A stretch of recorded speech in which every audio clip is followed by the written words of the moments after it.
The greatest league in the world is back. നമ്മൾ എല്ലാവരും ഒരുപാട് വെയിറ്റ് ചെയ്തിരുന്ന ആ ഒരു വീക്കെൻഡിലേക്ക് നിങ്ങൾക്ക് എല്ലാവർക്കും സ്വാഗതം. നിങ്ങൾ ഒരു പ്രീമിയർ ലീഗ് ഫാൻ ആണെങ്കിൽ ഈ സീസണെ ചുറ്റിപ്പറ്റിയുള്ള എക്സൈറ്റ്മെന്റിനെ കുറിച്ച് ഞാൻ പ്രത്യേകിച്ച് എടുത്തു പറയേണ്ട കാര്യമില്ലല്ലോ.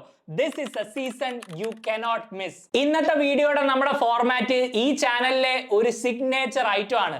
2025-26 പ്രീമിയർ ലീഗ് സീസണിന്റെ ആദ്യത്തെ ഗെയിം വീക്കിൽ നമ്മൾ ഏറ്റവും കൂടുതൽ ഉറ്റുനോക്കേണ്ട 5 കാര്യങ്ങളാണ് നമ്മൾ ഇന്ന് ഡിസ്കസ് ചെയ്യാൻ പോകുന്നത്.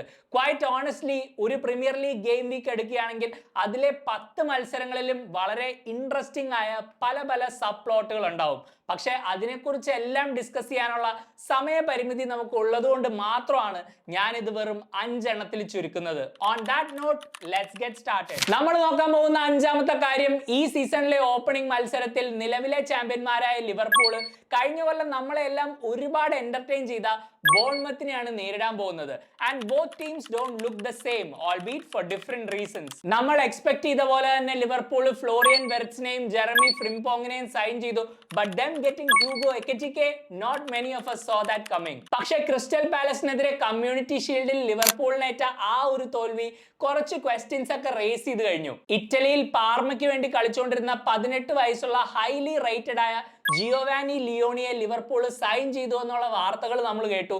ഈ യങ് സെന്റർ ബാക്കിന്റെ കൂടെ മാർക്ക് ഗ്വേഹിനെയും കൂടെ അവർക്ക് സൈൻ ചെയ്യാനായാൽ ഓബിയസ്ലി ആ ഡിഫൻസിൽ കുറച്ചുകൂടെ ഡെപ്ത് വരും. ബട്ട് നമ്മൾ എന്തൊക്കെ പറഞ്ഞാലും ഈ പുതിയ ലുക്കുള്ള ലിവർപൂൾ ടീം പ്രീമിയർ ലീഗിലേക്ക് അഡാപ്റ്റ് ആവാൻ കുറച്ച് സമയം എടുത്തേക്കാം എന്നുള്ളത് ഒരു പോസിബിലിറ്റി തന്നെയാണ്. ഫ്രിംപോങ്ങിന്റെ പ്രൊഫൈല് അലക്സാണ്ടർ ആർണോൾഡായിട്ട് കമ്പയർ ചെയ്യുമ്പോൾ കുറച്ച് ഡിഫറെന്റ് ആണ്. അതുകൊണ്ട് തന്നെ റൈറ്റ് വിങ്ങിൽ സലയായിട്ടുള്ള ആ ഒരു കോമ്പിനേഷൻ എത്രത്തോളം പ്രീമിയർ ലീഗിൽ വർക്ക്ഔട്ട് ആവും എന്ന് നമ്മൾ കണ്ടറിയേണ്ടി വരും. And Salah had a game to forget in the community shield. ആ ഒരു മത്സരം കൊണ്ട് മാത്രം സലയെ ജഡ്ജ് ചെയ്യാൻ ഞാനൊരു മണ്ടനല്ല. പക്ഷെ കഴിഞ്ഞ സീസൺ പോലെ അല്ല.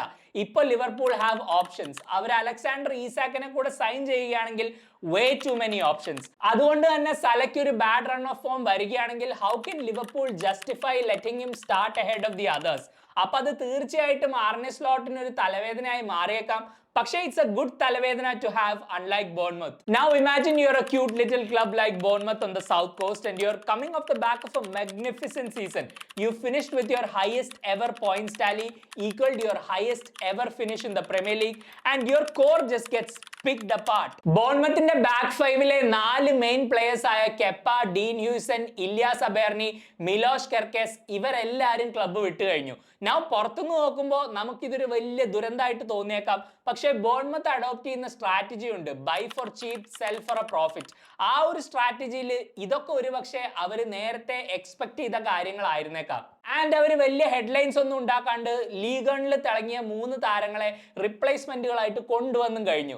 ഇതിൽ റെന്നിന്റെ ക്യാപ്റ്റൻ ആയിരുന്ന എഡ്രിയൻ ട്രൂഫെ മിലോഷ് കെർക്കേസിന് പറ്റിയ ഒരു നല്ല ലൈക്ക് ഫോർ ലൈക്ക് റിപ്ലേസ്മെന്റ് ആണ്. വെറും 23 വയസ്സ് മാത്രം പ്രായമുള്ള ട്രൂഫെ റെന്നിന് വേണ്ടി സീനിയർ ലെവലിൽ 150 മത്സരങ്ങൾ കളിച്ചു കഴിഞ്ഞിരുന്നു. അതുപോലെ തന്നെ ആർസനലിലേക്ക് പോയ കെപ്പയെ റിപ്ലേസ് ചെയ്യാൻ മറ്റൊരു ചെൽസി ഗോൾ കീപ്പറായ ജോർജെ പെട്രോവിച്ചിനെ അവർ സൈൻ ചെയ്തു, which at 25 million is a really good deal. പിന്നെ ലീലിന്റെ ബഫോർഡെ ഡിയക്കീറ്റയാണ് അവരുടെ പുതിയ സെന്റർ ബാക്ക്. ഈ പ്ലേയേഴ്സ് എല്ലാവരും നല്ല പൊട്ടൻഷ്യൽ ഉള്ള കളിക്കാർ തന്നെയാണ്. But they have a lot to live up to. And it won't be easy because ബോൺമത്തിന്റെ ഡിഫൻസിൽ ഉണ്ടായിരുന്ന പ്ലേയേഴ്സ് ഒക്കെ ഈ സമ്മറിൽ യൂറോപ്പിലെ ബെസ്റ്റ് ക്ലബ്ബുകളിലേക്കാണ് പോയിരിക്കുന്നത്. It shows their quality. This is also the Richard Hughes Derby. അങ്ങനെ ഒഫീഷ്യലി വിളിക്കാനാവില്ലെങ്കിലും ഞാനായിട്ട് നൽകിയ ഒരു പേരാണത്. കഴിഞ്ഞ കുറച്ച് വർഷങ്ങളായിട്ട് ബോൺമത്ത് നടത്തിയ ഒരുപാട് ഇൻഫ്ലുവൻഷ്യൽ സൈനിങ്സിന്റെ പിന്നിൽ ചുക്കാൻ പിടിച്ച ആളാണ് ഈ റിച്ചർഡ് ഹ്യൂസ്. പക്ഷേ 2024 സമ്മറിന് ശേഷം ലിവർപൂളിലെ സ്പോർട്ടിംഗ് ഡയറക്ടർ ആയിട്ടാണ് ഹ്യൂസ് വർക്ക് ചെയ്തുകൊണ്ടിരിക്കുന്നത്. അതായത് ഈ സമ്മറിൽ ലിവർപൂൾ നടത്തിയ എല്ലാ മേജർ സൈനിങ്സിലും ഹ്യൂസിന്റെ ഒരു വലിയ ഇൻപുട്ടും ഇൻവോൾവ്മെന്റും ഉണ്ടായിട്ടുണ്ട്. ഞാൻ നേരത്തെ പറഞ്ഞ പോലെ തന്നെ ഈ മത്സരം കളിക്കാൻ ഇറങ്ങുമ്പോൾ ലിവർപൂളിലും ബോൺമത്തിലും ഒരുപാട് സ്ട്രക്ചറൽ ചേഞ്ചസ് ഉണ്ടാവും. പക്ഷേ എന്നിരുന്നാൽ കൂടി മിലോഷ് കെർക്കസും റിച്ചർഡ് ഹ്യൂസും ഒക്കെ നൽകുന്ന ഒരു ഫെമിലിയാരിറ്റിയും ഈ ഫിക്സ്ചറിലുണ്ട്. നിങ്ങൾ ഈ വീഡിയോ കാണുമ്പോഴത്തേക്കും ഈ മത്സരം ഓൾറെഡി കഴിഞ്ഞിട്ടുണ്ടാവും, because it's happening on a Friday night. Anyway, I hope this is a fun watch for all of us. ഇനി നമുക്ക് 4ാമത്തെ വിഷയത്തിലേക്ക് കടക്കാം. കഴിഞ്ഞ സീസണിൽ മാഞ്ചസ്റ്റർ യുണൈറ്റഡിന്റെയും ടോട്ടൻഹാമിന്റെയും ഡൗൺഫോൾ പ്രീമിയർ ലീഗിലെ ബെസ്റ്റ് ഓഫ് ദ റെസ്റ്റ് ആയ ടീമുകൾക്ക് ടോപ്പ് 6ലേക്ക് കയറാനുള്ള ഒരു വലിയ അവസരമായി മാറി. ഇതിൽ ഏറ്റവും കൂടുതൽ മുന്നിട്ട് നിന്ന രണ്ട് ടീമുകളാണ് ന്യൂകാസിൽ യുണൈറ്റഡും Aston വില്ലയും. Both of them finished with the same number of points last season, but obviously Newcastle had a superior goal difference, so they got 5th while Villa came 6th and got Europa League football. And വില്ലയെ സംബന്ധിച്ചിടത്തോളം അവർ വളരെ disappointed ആയിരിക്കും. കാരണം കഴിഞ്ഞ സീസണിൽ champions ലീഗിൽ അത്ര നല്ലൊരു run enjoy ചെയ്തിട്ട് കൂടി ഈ സീസണിലേക്കുള്ള ക്വാളിഫിക്കേഷൻ വെറും ഗോൾ ഡിഫറൻസിന്റെ പുറത്താണ് അവർക്ക് മിസ്സായത്. കഴിഞ്ഞ സീസണിലെ അവസാനത്തെ മത്സരത്തിൽ മാഞ്ചസ്റ്റർ യുണൈറ്റഡിനെതിരെ 15 മിനിറ്റ് കൂടെ പിടിച്ചു നിന്നിരുന്നെങ്കിൽ വില്ലയ്ക്ക് ഒരുപക്ഷെ ന്യൂകാസലിന് പകരം ഈ കൊല്ലവും ചാമ്പ്യൻസ് ലീഗ് കളിക്കായിരുന്നു. പക്ഷെ അതൊന്നും സംഭവിച്ചില്ല.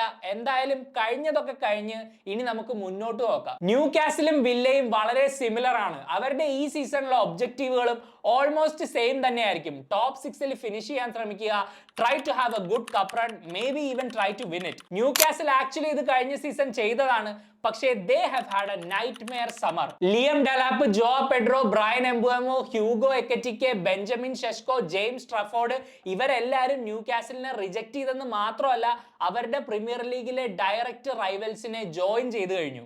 And to add insult to injury, Alexander Isak wants to leave. Isak pre season skip ചെയ്തു. വില്ല ആയിട്ടുള്ള ഈ മത്സരത്തിൽ താൻ കളിക്കില്ലെന്ന് പറഞ്ഞു because he wants to go to Liverpool. Champions League football ഉണ്ടായിട്ട് പോലും ഇത്രയധികം പ്ലേയേഴ്സ് റിജക്ട് ചെയ്ത ന്യൂകാസല് ഈസാക്കിനെ വിൽക്കുകയാണെങ്കിൽ പറ്റിയൊരു റിപ്ലേസ്മെന്റിനെ ട്രാൻസ്ഫർ ഡെഡ് ലൈനിന് മുമ്പ് എങ്ങനെ സൈൻ ചെയ്യുമെന്നാണ് ഞാൻ ആലോചിക്കുന്നത്. ആൻഡ് ഈ ലീഗിൽ ന്യൂകാസലിന്റെ അവസ്ഥ ഏറ്റവും നല്ലോണം മനസ്സിലാക്കാൻ കഴിയുന്ന ആരെങ്കിലും ഉണ്ടെങ്കിൽ അത് തീർച്ചയായിട്ടും വില്ല തന്നെയായിരിക്കും. ഈ ക്ലബ്ബുകളെ കുറിച്ച് ആലോചിക്കുമ്പോൾ ചില സമയത്ത് എനിക്ക് സങ്കടം തോന്നും. കാരണം യൂറോപ്യൻ ഫുട്ബോൾ ഉണ്ട്, നല്ല കോച്ച് ഉണ്ട്, നല്ല ഫാൻസ് ഉണ്ട്, നല്ല അറ്റ്മോസ്ഫിയർ ഉള്ള സ്റ്റേഡിയങ്ങളുണ്ട്, മോശമില്ലാത്ത ഹിസ്റ്ററി ഉണ്ട്, പ്രീമിയർ ലീഗിൽ റെഗുലർ ആയിട്ട് കളിക്കുന്ന സ്റ്റാറ്റസും ഉണ്ട്.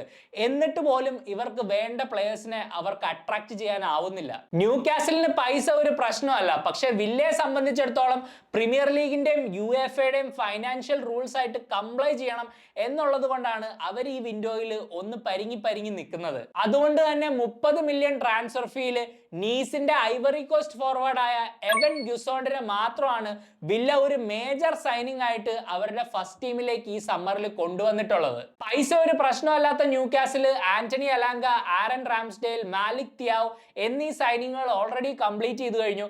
ആൻഡ് ഇൻഫാക്ട് ഈ ഒരു മത്സരത്തിന് ശേഷം ആസ്റ്റൺ വില്ലയുടെ ജേക്കബ് റാംസി ന്യൂകാസലിലേക്ക് ട്രാൻസ്ഫർ ആവും എന്നാണ് ഇപ്പൊ കേൾക്കുന്ന റിപ്പോർട്ടുകൾ. ബട്ട് ഈവൻ ദെൻ യുണൈറ്റഡും ടോട്ടൻഹമും സ്ട്രെങ്തൻ ചെയ്ത് ഈ ഒരു സീസണിൽ കുറച്ചുകൂടെ ബെറ്റർ ആവും എന്നുള്ള പോസിബിലിറ്റി ഉള്ളതുകൊണ്ട് തന്നെ ന്യൂകാസലിനും വില്ലയ്ക്കും ടോപ്പ് 6ൽ ഫിനിഷ് ചെയ്യാനാവുമോ ഇല്ലയോ എന്ന് നമ്മൾ കണ്ടറിയേണ്ടി വരും.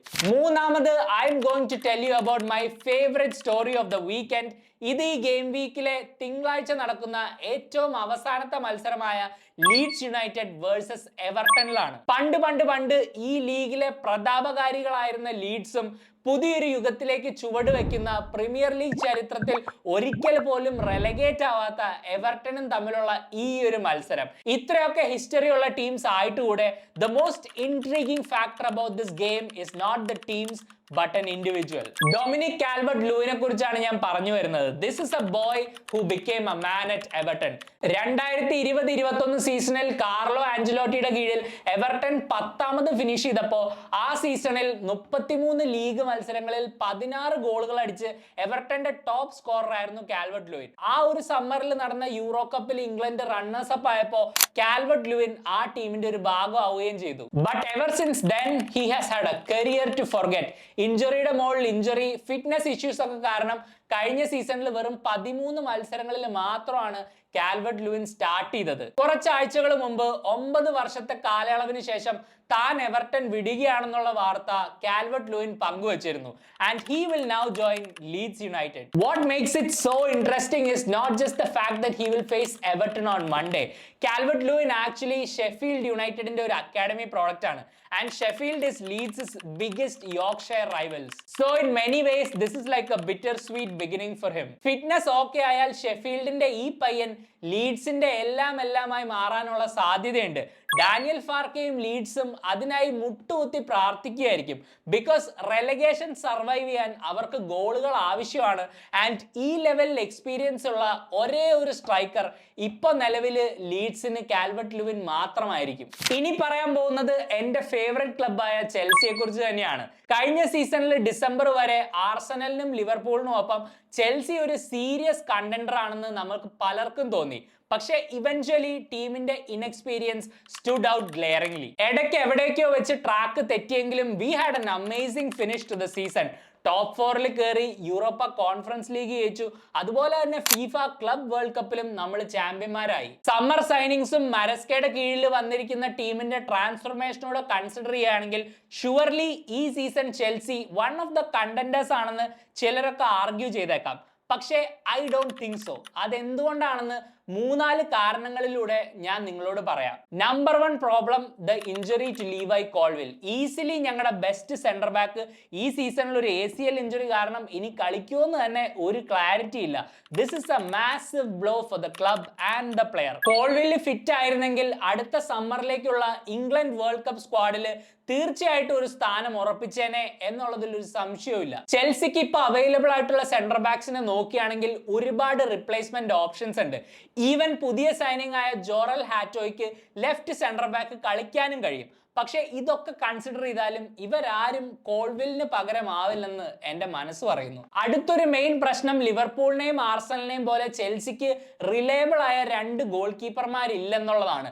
റോബർട്ട് സാഞ്ചസ് ക്ലബ് വേൾഡ് കപ്പിൽ സിഗ്നിഫിക്കന്റ് ആയിട്ടുള്ള ഒരു ഇംപ്രൂവ്മെന്റ് കാഴ്ചവെച്ചെങ്കിലും he makes me really nervous. എപ്പോ വേണമെങ്കിലും പൊട്ടാവുന്ന ഒരു ടൈം ബോംബ് പോലെയാണ് പുള്ളി. പിന്നെ കഴിഞ്ഞ സീസണിലെ പോലെ തന്നെ കോൺഫറൻസ് ലീഗിൽ എല്ലാരെയും റെസ്റ്റ് ചെയ്ത് എല്ലാ പ്ലേയേഴ്സിനെയും ലീഗിന് വേണ്ടി ഫ്രഷ് ആക്കി നിർത്താമെന്നുള്ള ആ ഒരു സ്ട്രാറ്റജി ഈ കൊല്ലം വർക്ക് ചെയ്യില്ല.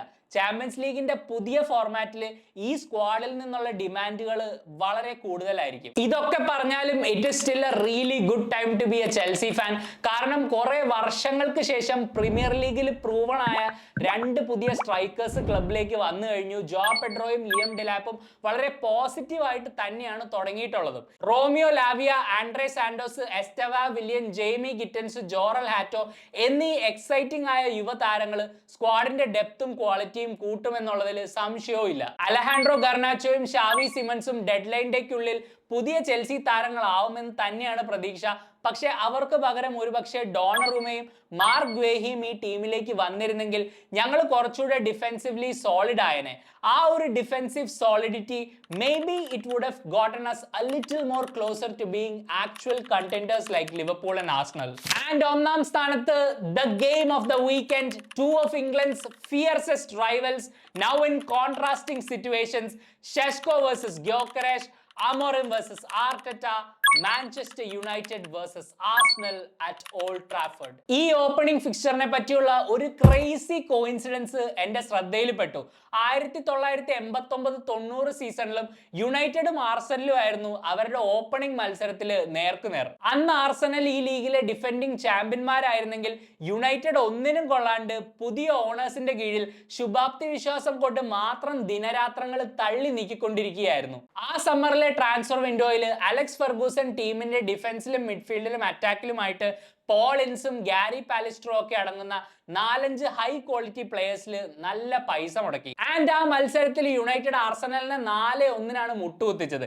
ഇവൻച്വലി ആ സീസണിൽ യുണൈറ്റഡ് 13ാമത് ഫിനിഷ് ചെയ്തെങ്കിലും പിന്നീട് ഫെർഗൂസന്റെ കീഴിലുണ്ടായിരുന്ന സുവർണ കാലഘട്ടത്തിലേക്കുള്ള ഒരു ആദ്യത്തെ ചുവടുവെപ്പായിരുന്നു ആ സീസൺ എന്ന് വേണമെങ്കിൽ നമുക്ക് പറയാം. 36 വർഷങ്ങൾക്ക് ഇപ്പുറം അമോറിമിന്റെ കീഴിലും യുണൈറ്റഡ് അത് തന്നെയാണ് ആഗ്രഹിക്കുന്നത്, a step in the right direction. അന്നത്തെ പോലെ തന്നെ അവർ ഒരുപാട് പൈസ സ്പെൻഡ് ചെയ്ത് കഴിഞ്ഞു. യുണൈറ്റഡിന്റെ ഇന്റൻഷൻസ് വളരെ ക്ലിയർ ആണ്. But this is the Manchester United of the modern ഇറ. എന്തൊക്കെ ചെയ്താലും അവരുടെ ഗ്ലോറിയസ് പാസ്റ്റിലേക്ക് തിരിച്ചു പോകാനാകാതെ വീർപ്പ് മുട്ടുന്ന Manchester United. I actually think this is a really tough game for Arsenal. Mikel Arteta ഒരു മേക്ക് ഓർ ബ്രേക്ക് സീസൺ ആണ് എൻ്റർ ചെയ്യാൻ പോകുന്നത്. Now I agree that Arsenal have made tremendous progress under Arteta. പക്ഷേ he will be judged on whether he can bring a trophy this season.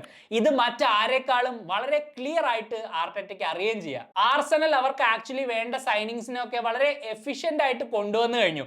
Martin Zubimendi at the base of a new look midfield, Viktor Gyokeres as the big presence up front, and അതുപോലെ തന്നെ Kepa, Madueke, Mosquera എന്നിങ്ങനെ key പൊസിഷൻസിലൊക്കെ നല്ല ബാക്കപ്പുകൾ, and obviously the experience and leadership of the Premier League proven Christian Norgaard. അവരുടെ main players എല്ലാം സീസണിന്റെ majority of the ഗെയിംസിലും ഫിറ്റ് ആയിട്ട് ഇരിക്കുകയാണെങ്കിൽ I think they can win the league. കഴിഞ്ഞ കൊല്ലം injuries were A big problem for Arsenal. പക്ഷേ ഇക്കൊല്ലം സ്ക്വാഡിൽ നല്ലൊരു ഡെപ്ത് കൊണ്ടുവരാൻ അവരെ കൊണ്ടായി.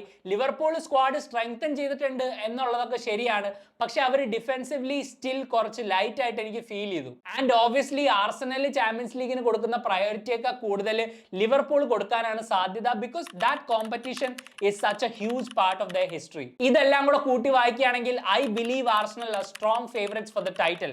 പക്ഷെ അവർ ഈ ലീഗ് ടൈറ്റിൽ അടിക്കണമെങ്കിൽ they have to beat United on Sunday. ആർസണലിന്റെ ആദ്യത്തെ 6 ലീഗ് മത്സരങ്ങൾ ഇങ്ങനെയാണ്: United away from home, Leeds United at the Emirates, Liverpool at Anfield, Nottingham Forest and City at home, then Newcastle away. That is a tough run if you ask me. So they have to start with a win. യുണൈറ്റഡിനെ സംബന്ധിച്ചിടത്തോളം they have nothing to lose. ക്ലബിന്റെ almost എല്ലാ ഫാൻസും അവരുടെ അവസ്ഥ നല്ലോണം മനസ്സിലാക്കി കഴിഞ്ഞു. അതുകൊണ്ട് തന്നെ പ്രതീക്ഷയുടെ ഭാരമൊന്നും അവരിൽ ഉണ്ടാവാൻ സാധ്യതയില്ല. But this is still a big chance for their players to prove that they deserve to play for this club, and that should be enough motivation for Sunday. പിന്നെ ഷെഷ്കോ was once an Arsenal target and Gyökeres was actually wanted by Amorim at United. Yet the exact opposite happened. പണ്ട് ഇതുപോലെ Morata United ആയിട്ട് link ചെയ്യപ്പെട്ടിട്ട് ചെൽസിയിലേക്കും Lukaku Chelsea ആയിട്ട് link ചെയ്യപ്പെട്ടിട്ട് Manchester യുണൈറ്റഡിലേക്കും പോയത് പെട്ടെന്ന് എനിക്ക് ഓർമ്മ വന്നു. എന്തായാലും ആ 2 സ്ട്രൈക്കേഴ്സിന്റെ വിധി ഗ്യോക്കറേഷിനും ഷെഷ്കോയ്ക്കും ഉണ്ടാവാണ്ടിരിക്കട്ടെ. That's it guys. എന്നെ പോലെ തന്നെ നിങ്ങൾ എല്ലാവരും ഈ സീസണിനായിട്ട് ഒരുപാട് എക്സൈറ്റഡ് ആണെന്ന് ഞാൻ പ്രതീക്ഷിക്കുന്നു. നിങ്ങളുടെ അഭിപ്രായത്തിൽ ഈ സീസണിൽ ആരായിരിക്കും പ്രീമിയർ ലീഗ് ചാമ്പ്യന്മാരാവുക എന്ന് കമന്റ് ചെയ്യുക. അതുപോലെ തന്നെ ഈ വർഷത്തെ ഗോൾഡൻ ബൂട്ട് ആര് തൂക്കും അതും എന്നോട് പറയുക. പുതിയൊരു വീഡിയോ ആയിട്ട് ഞാൻ വീണ്ടും വരാം. അതുവരേക്കും you take care. Bye for now.